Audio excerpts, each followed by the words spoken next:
అమెరికాకు దశాబ్దాలుగా ఉన్న అత్యంత సన్నిహిత మిత్రదేశం కెనడా. కానీ ఇప్పుడు అదే కెనడాతో అమెరికా ట్రేడ్ వార్ మరింత ముదురుతుంది. ఒకప్పుడు 51వ రాష్ట్రంగా మారండి అంటూ కెనడాపై ఒత్తిడి తెచ్చిన ట్రంప్ ఇప్పుడు ఏకంగా 50% టారిఫ్స్తో షాక్ ఇచ్చారు. కెనడా కూడా తగ్గేదే లేదంటూ డాలర్ ఫర్ డాలర్ రీటాలియేషన్కు సిద్ధమైంది. అసలు ఈ రెండు దేశాల మధ్య ఏం జరుగుతుంది? కేవలం $20 బిలియన్ వస్తువుల కోసమే ఇంత పెద్ద వివాదమా? అసలు దీని వెనుకున్న రాజకీయ కారణాలేంటి? ఈ స్టోరీలో తెలుసుకుందాం.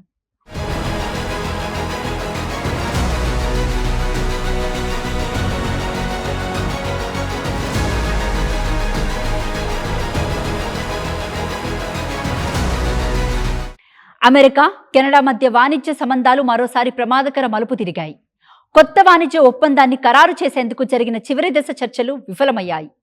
చర్చలు నిలిచిపోయిన వెంటనే అమెరికా కెనడా నుంచి దిగుమతి చేసుకునే దాదాపు $20 బిలియన్ విలువైన వస్తువులపై 50% టారిఫ్లు అమలు చేసింది.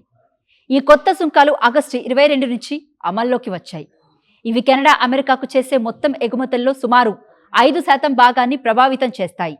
అయితే ఇక్కడ ఒక విషయం అర్థం చేసుకోవాలి. ఈ 50% టారిఫ్ అంటే కెనడా నుంచి వచ్చే ప్రతి వస్తువుపై 50% పన్ను అని కాదు. కొన్ని నిర్దిష్ట ఉత్పత్తులపైన ఈ కొత్త సుంకాలు వర్తిస్తాయి. Hockey equipment, clothing, cement, beer, dairy, furniture, paper, textiles, electronics వంటి పలు ఉత్పత్తులు ఈ టారిఫ్కు ఎఫెక్ట్ అవుతున్నాయి.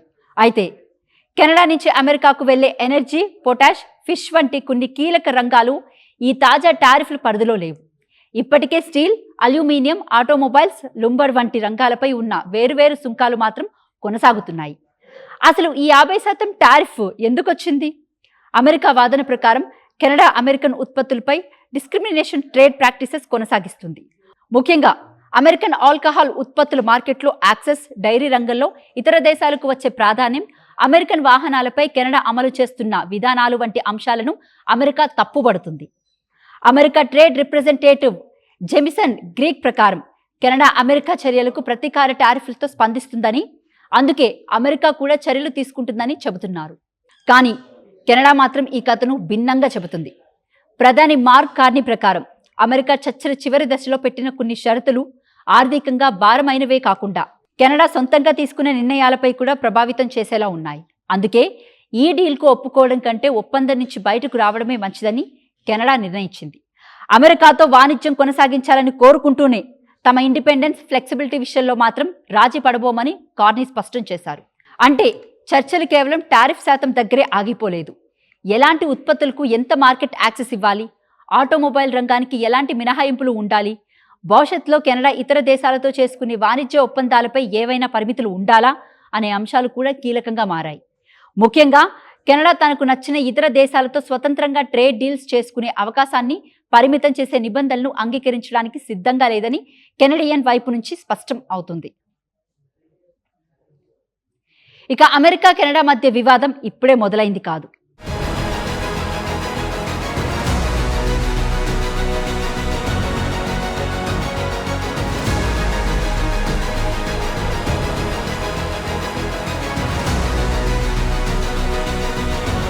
ట్రంప్ రెండోసారి అధికారంలోకి వచ్చిన తర్వాత ఇరు దేశాల మధ్య టారిఫ్ వార్ వరుసగా పెరుగుతూ వచ్చింది.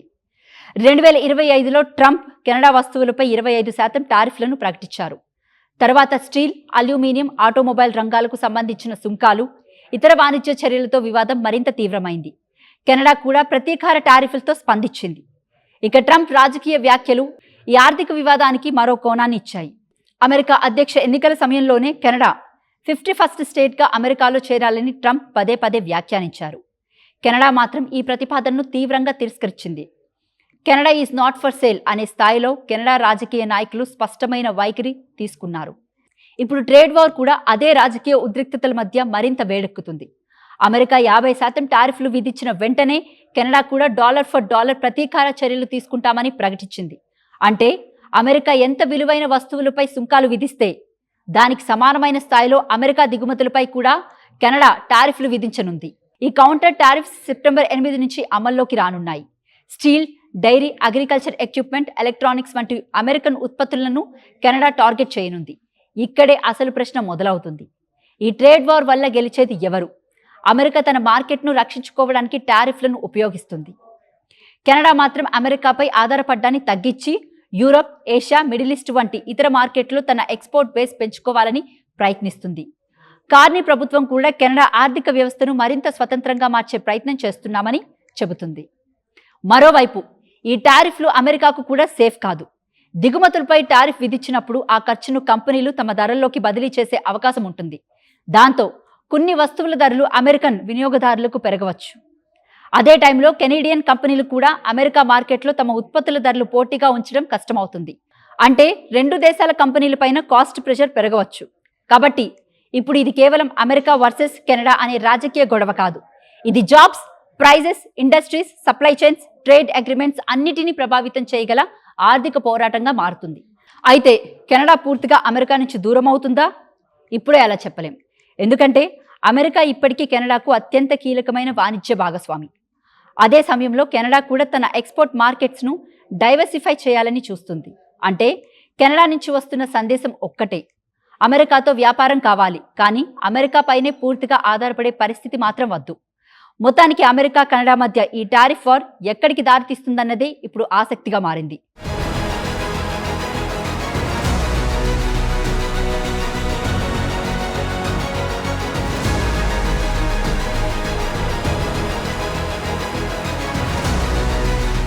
ఇప్పుడు ట్రేడ్ వార్ కూడా అదే రాజకీయ ఉద్రిక్తతల మధ్య మరింత వేడెక్కుతుంది.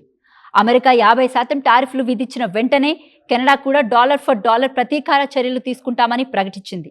అంటే అమెరికా ఎంత విలువైన వస్తువులపై సుంకాలు విధిస్తే దానికి సమానమైన స్థాయిలో అమెరికా దిగుమతులపై కూడా కెనడా టారిఫ్లు విధించనుంది.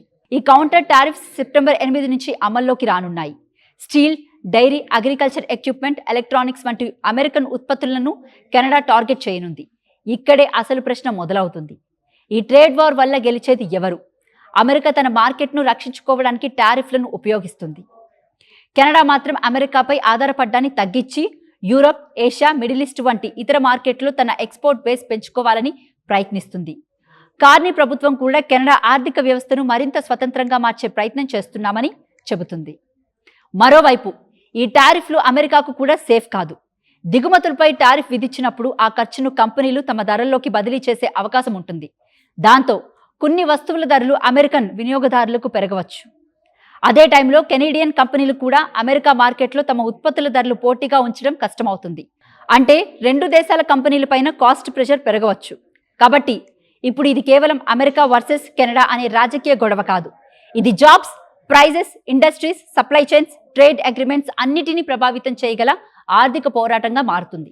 అయితే కెనడా పూర్తిగా అమెరికా నుంచి దూరం అవుతుందా? ఇప్పుడే అలా చెప్పలేం.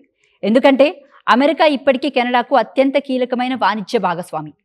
అదే సమయంలో కెనడా కూడా తన ఎక్స్పోర్ట్ మార్కెట్స్ను డైవర్సిఫై చేయాలని చూస్తుంది. అంటే కెనడా నుంచి వస్తున్న సందేశం ఒక్కటే, అమెరికాతో వ్యాపారం కావాలి, కానీ అమెరికా పైనే పూర్తిగా ఆధారపడే పరిస్థితి మాత్రం వద్దు. మొత్తానికి అమెరికా, కెనడా మధ్య ఈ టారిఫ్ వార్ ఎక్కడికి దారితీస్తుందన్నదే ఇప్పుడు ఆసక్తిగా మారింది.